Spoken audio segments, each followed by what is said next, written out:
everybody, welcome to today's video, and today I'm going to be showing you how to sign in Tinker CAD.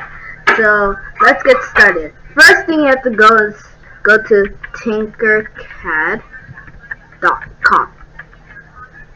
and you'll reach this little web page.